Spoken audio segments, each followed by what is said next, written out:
Hello everyone, আসসালামু আলাইকুম। আজকে আমরা বিকালে নাস্তা খাবো, তাই হচ্ছে কি বানাবো আপনাদের সঙ্গে শেয়ার করতেছি। এটা হচ্ছে চালের গুঁড়ি, এখানে প্রায় 3 কেজি চালের গুঁড়ি আছে। তো আজকে চিতাই পিঠা মাংস দিয়ে খাবো। আর প্রচুর গরম পড়ছে, এই জন্য আপনাদের সঙ্গে কোনো রান্নার রেসিপি শেয়ার করতে পারতেছি না। তো এখন দুপুরে খাওয়া দাওয়া হয়ে গেছে, তো এখন হচ্ছে পিঠাটাকে আমি গুলে নিব, সেটাই আপনাদের সঙ্গে শেয়ার করতেছি। তো বিকালবেলা পিঠা বানাবো। তো এটা হচ্ছে চিতাই পিঠা বা সরা পিঠা বানানোর আগে গোলাটা গোলায় রাখতে হয় 2-3 ঘন্টা, তাহলে পিঠাটা সুন্দর ফুলে সফট হয়। তো এখন আমি সেটাই করব। তো এই যে নিয়ে নিছি, লবণ দিয়ে দিচ্ছি,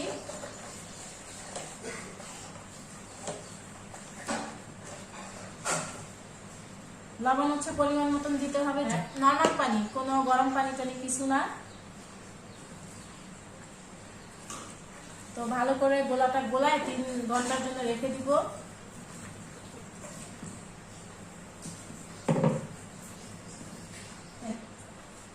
আস্তে আস্তে করে পানি দিতে হবে, অল্প অল্প করে, বেশি দিলে আবার নরম হয়ে যাবে। তো এখানে আমি আবার একটু উঠায় রাখছি, এই যে এটুকু উঠায় রাখছি, লাগলে আবার তখন দিব।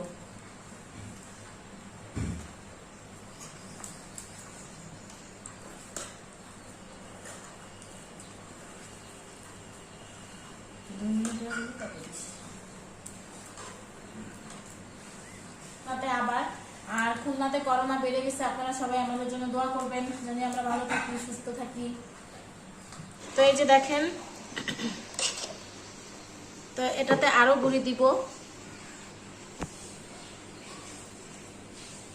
তো 3 কেজি সব দিয়ে দিলাম, আর পানিও দিব।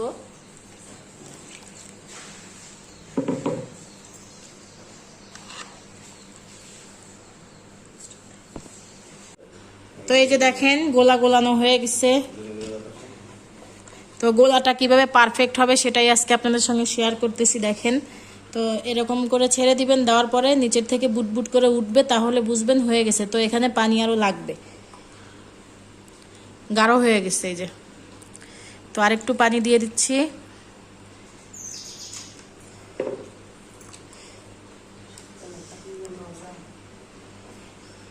তো এটা এইভাবে সুন্দর করে গোলা গুলায় 2-3 ঘন্টার জন্য রেখে দিব। সন্ধ্যার সময় নাস্তা খাওয়ার সময় আমরা আজকে চিতাই পিঠা আর মাংস ভর্তা যদি গরমে বানাইতে পারে তো ভর্তা খাওয়া হবে, আর নাই তো না। ভালো লাগবে না?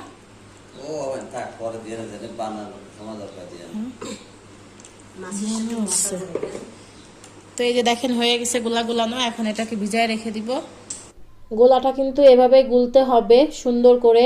আপনার হচ্ছে 3-4 ঘন্টা আগে চিতাই পিঠা বানানোর জন্য বা খোলা পিঠা বানানোর জন্য আগে গোলাটা গুলিয়ে রাখতে হবে, যেন চালটা ভিজে, ভিজা গুঁড়ি হোক আর শুকনা গুঁড়ি হোক, তাহলে পিঠাটা খুব সুন্দর হয়।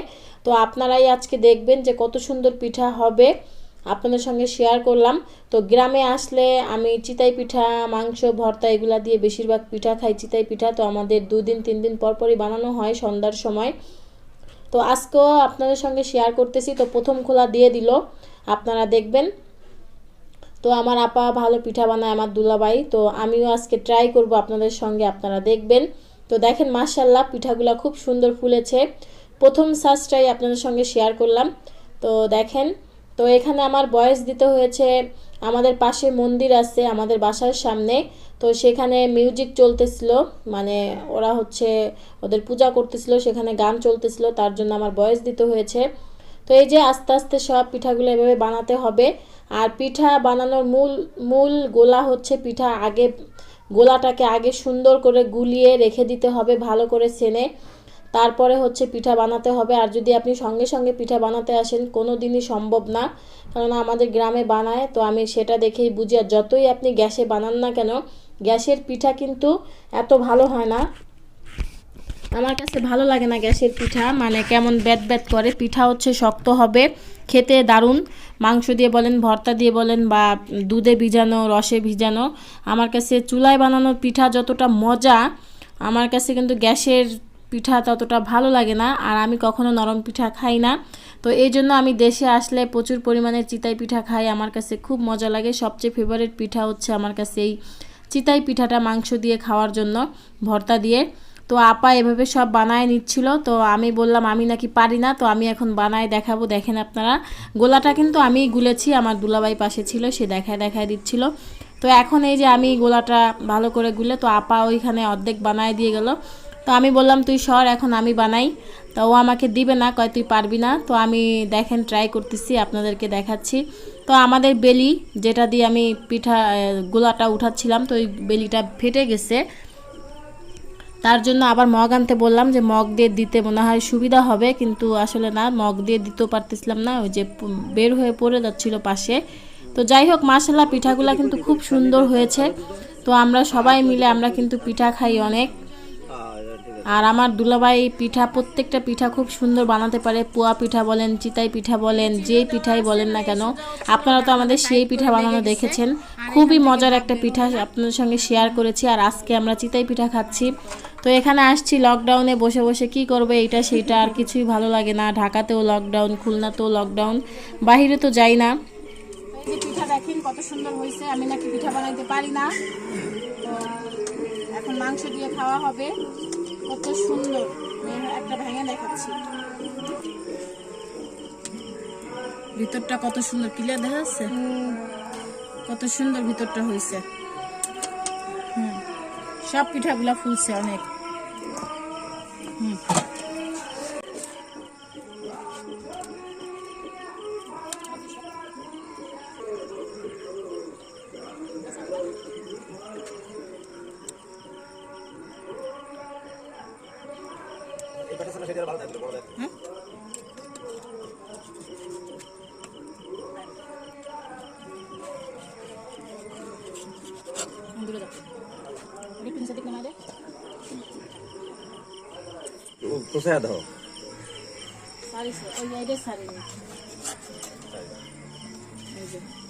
আমি নাকি পিঠা বানাইতে পারি না, দেখেন আমি আমার পিঠা বানায় দেখাচ্ছি আপনাদেরকে। আমার পিঠা হচ্ছে কিনা আপনারাই বলবেন। আমার পিঠা বানাইতে দিচ্ছিল না, আমি নিজেই পিঠা বানাইলাম। আপনাদের কাছে বললাম, আপনারাই বলবেন আমার পিঠা হচ্ছে কিনা।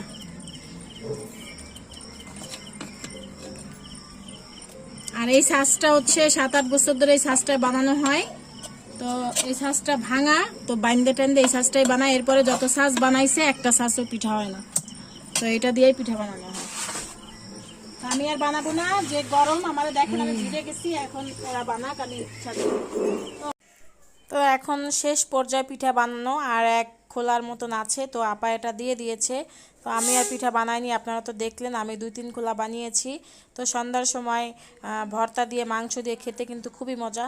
মাশাআল্লাহ, দেখেন কত সুন্দর হয়েছে পিঠাগুলা। তো এভাবে যদি গোলা আগে থেকে ভিজিয়ে রাখেন তাহলে কিন্তু পারফেক্ট পিঠা হবে, খুব সুন্দর ফুলবে, খেতেও মজা হবে, নরম হবে, সফট আর কি।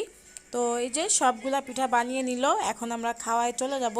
মাংস দিয়ে আর পিঠা দিয়ে খাবো আজকে, কোনো ভর্তা করা হয়নি যেহেতু প্রচুর গরম পড়েছে। আর দর্শক দর্শক আমরা কিন্তু কোনো খাবার ছোটা ব্যবহার করিনি পিঠাতে, দেখেন খাবার ছোটা ছাড়াই কত সুন্দর ফুলেছে মাশাআল্লাহ। তো এই তো সবাই সন্ধ্যার সময় বসে গেছি খেতে। তো সবার প্লেটে প্লেটে পিঠা উঠায় দিচ্ছি, মাংস উঠায় দিচ্ছি, মাংস ঝোল দিয়ে খেতে কিন্তু খুব মজা। আমার খুবই ফেভারিট একটা খাবার, চিতাই পিঠা দিয়ে মাংস দিয়ে ভর্তা দিয়ে খেতে আমি খুব পছন্দ করি। তো ঢাকাতে প্রতিদিন সন্ধ্যায় তো এটা খাই, তো দেশে আসছি না খেলে কি হয়, তাই দেশে বানিয়ে খেলাম। আশা করি আপনাদের ভালো লেগেছে, ভালো লাগলে প্লিজ চ্যানেলটা সাবস্ক্রাইব করবেন। আবারও দেখা হবে নেক্সট ভিডিওতে, সেই পর্যন্ত সবাই ভালো থাকবেন, সুস্থ থাকবেন। আল্লাহ হাফেজ।